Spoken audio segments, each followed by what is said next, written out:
গল্প সংকলন, গল্প প্রেমীদের জন্য। প্রতি বৃহস্পতিবার ও শনিবার রাত ঠিক 9টার সময় এই চ্যানেলে নিত্য নতুন গল্প আসতেই থাকে। তাই আপনারা অবশ্যই এই চ্যানেলটিকে সাবস্ক্রাইব করে রাখবেন। আজকের গল্প এক কাপ চা। বৃষ্টিটা আবার ঝেঁপে এলো। জলের ঝাপটা গুঁড়ো ধুলোর মতো ঘরে এসে পড়ছে। জলীয় পরশে শরীরে শিরশিরানি ধরে। হাত বাড়িয়ে যে জানলাটা বন্ধ করব সে ইচ্ছা হচ্ছে না। জানলা দিয়ে যেটুকু দেখতে পাই সেটাই আমার গোটা পৃথিবী। গত বছর কালী পুজোর পরে স্ট্রোক হয়। পায়ের ডান দিকটা অসাড় হয়ে গেছে।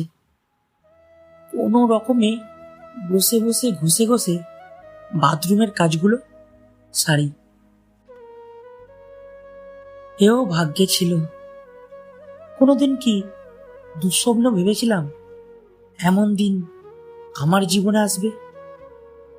18 বছরে বউ হয়ে এ বাড়িতে আসার পরে একার হাতে সংসার সামলেছি।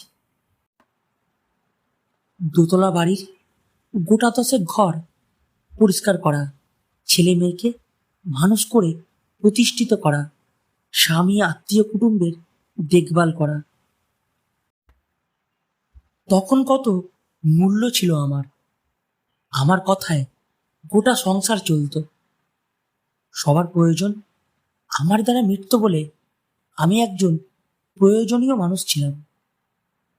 আর আজ 62 বছর বয়সেই সবার প্রয়োজন মিটিয়ে বাতিলের তালিকায় চলে গেলাম। অপ্রয়োজনীয় বস্তু একটা জায়গা দখল করে বসে আছি। বিকেল 4টে বাজে। এই সময়টা কেন জানি না মনটা খুব চা চা করে। এক কাপ গরম চা খাওয়ার জন্য মনটা আনচান করে। বহুদিনের অভ্যাস তো। এই 1 বছর চায়ের অনিয়মের সঙ্গে আপোষ করেও তবুও ব্যর্থ আশা করে থাকি যদি কেউ এই সময় 1 কাপ গরম চা দিত। এই ভাঙা পা, ভাঙা মন, বৃষ্টি ভেজা মন কেমন করা বিকেলে গরম চা পেলে নিজের অস্তিত্ব একটু হলেও সান্ত্বনা পেত। কিন্তু কে দেবে? ছেলে বউ ভাত খেয়ে দরজায় খিল দিয়েছে। উঠবে সন্ধে ছুঁই ছুঁই। নাতনি তার পড়ার ঘরে ব্যস্ত। পড়ছে না ফেসবুক ঘাঁটছে সেই জানে। ওদের যখন চা খাওয়ার সময় হবে তখন 7টা কি 8টা হতে পারে। তখনই 1 কাপ চা প্রকাশ করে বসিয়ে দেবে।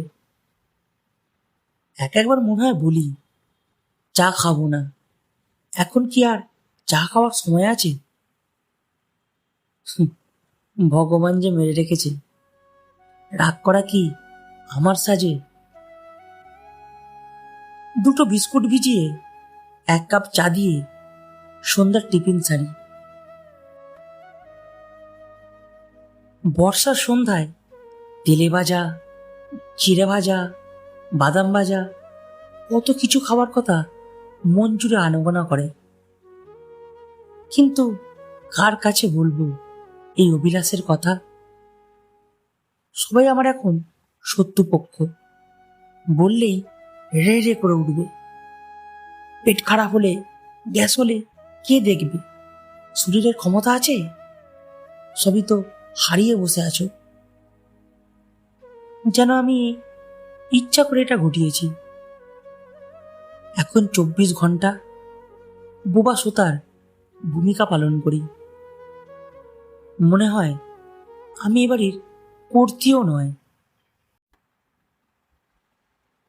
সব অনিয়ম হাসি মুখে হজম করে বৌমার মন জুগিয়ে চলতে চলতে আমি ক্লান্ত। এখনো কতদিন বাঁচতে হবে বড় কষ্ট হয়ে, কে জানে। এই সময় বড্ড মনে পড়ছে স্বামীর কথা। সে বেঁচে থাকলে এতটা শাস্তি আমার জন্য তোলা থাকতো না। নিজেই 4টে বাজলে চা করে এনে আমায় খাওয়াতো, নিজেও খেত। বলতো, খাবো তো দুধ ছাড়া, চিনি ছাড়া, 1 কাপ গরম জল, তাও সময়ে খাবো না। এখন মনে হয় ছেলে মেয়েকে বেশি প্রায়োরিটি দিতে গিয়ে সব থেকে বেশি অবিচার করেছি ওই মানুষটার প্রতি।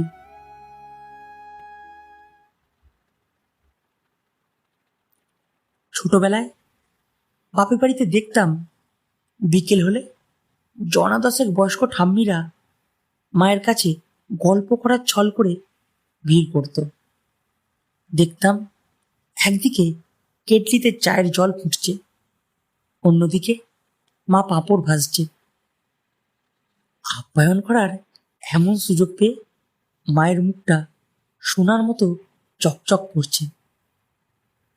তখন বসে বসে ভাবতাম, ওই যে বুড়ি ঠাম্মিরা কেউ আধা ঘন্টা, কেউ 20 মিনিট হেঁটে চা খাওয়ার জন্য আসে, ওদের পোষায়?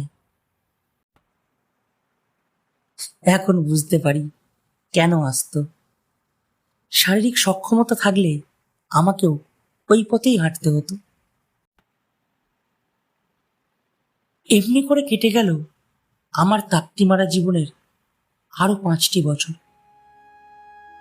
ছেলে আজ কলকাতা থেকে সেরা ডাক্তার এনে মাকে চেক আপ করাচ্ছে।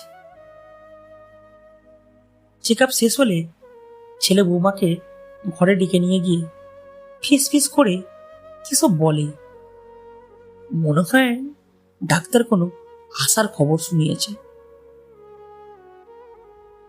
ছেলে তনুময় আমার খুব কোল ঘেঁষে বসল। মা, কাজের জন্য তো তোমার কাছে আসতেই পারিনি। কি খেতে ইচ্ছে করছে বলো, আমি নিজের হাতে তোমাকে রান্না করে খাওয়াবো। কতদিন কতদিন বাদে ছেলে আমার এত কাছে এসে বসলো, এত মিষ্টি সুরে মা বলে ডাকলো। আবার যে নতুন করে বাঁচতে ইচ্ছা করছে। কিন্তু তা তো হবার নয়। ওপারের ডাক এসে গেছে। ছেলে তনুময় জানে আমাদের কষ্টের দিন এবার শেষ। মা চিরদিনের জন্য আমাদের মুক্তি দিয়ে যাবে। সেই জন্যই তো এই অভিনয়। মায়ের সঙ্গে অভিনয়। সমাজ আজ কোথায় গিয়ে দাঁড়িয়েছে।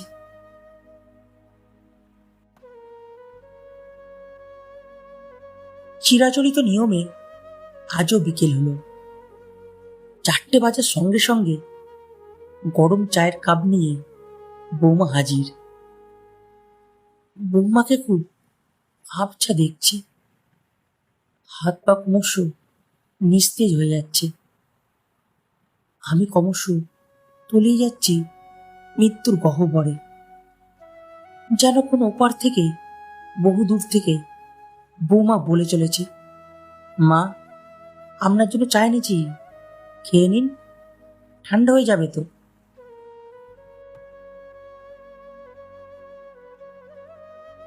শেষ হলো আজকের গল্প, 1 কাপ চা। গল্পটি যদি ভালো লেগে থাকে লাইক করবেন, কমেন্ট করবেন এবং বন্ধুদের সাথে শেয়ার করবেন। আগামী সপ্তাহের বৃহস্পতিবার আরও একটি নতুন গল্প নিয়ে আপনাদের সামনে হাজির হব। আজ এ পর্যন্ত। নমস্কার, ভালো থাকবেন, শুভরাত্রি।